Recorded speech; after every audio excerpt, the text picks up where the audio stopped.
Iran యుద్ధం కారణంగా ప్రపంచ చమురు మార్కెట్లు తీవ్ర ఒత్తిడిని ఎదుర్కొన్నప్పటికీ అనుకున్నంతగా చమురు ధరలు పెరగలేదు. ఈ పరిణామంలో చైనా కీలక పాత్ర పోషించింది. చైనా ఏ స్ట్రాటజీ అవలంబించింది? ప్రపంచ ఆయిల్ మార్కెట్లపై చైనా ప్రభావం అంతగా ఉందా? అంతర్జాతీయ విశ్లేషకులు ఏమంటున్నారు? Watch this Sakshi special story. Iran యుద్ధం ప్రపంచ ఇంధన సరఫరాపై భారీ ప్రభావం చూపింది. ముఖ్యంగా ప్రపంచ చమురు రవాణాలో కీలకమైన హార్మూజ్ జలసంధి మూసివేతతో మార్కెట్లలో ఆందోళన నెలకొంది.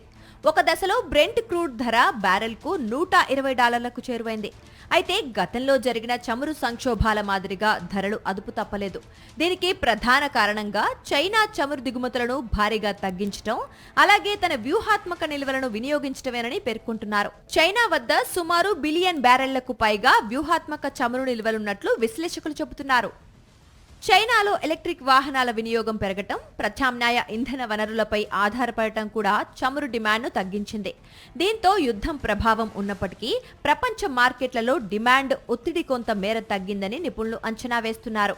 ఇక మరోవైపు భారత్, పాకిస్తాన్ వంటి మధ్యప్రాచ్య చమురుపై అధికంగా ఆధారపడే దేశాలు ఇంధన వ్యయాల పెరుగుదలతో ఇబ్బందులు ఎదుర్కొన్నాయి. ఈ సంక్షోభం తర్వాత అనేక దేశాలు కూడా తమ వ్యూహాత్మక చమురు నిల్వలను పెంచుకునే దిశగా అడుగులు వేస్తున్నాయి. విశ్లేషకుల అభిప్రాయం ప్రకారం చైనా డిమాండ్ తగ్గడం, అత్యవసర చమురు నిల్వల విడుదల, అలాగే ఇరాన్, అమెరికా మధ్య కాల్పుల విరమణ ప్రయత్నాలు కలిసి ప్రపంచ చమురు ధరలను నియంత్రించడంలో కీలక పాత్ర పోషించాయి.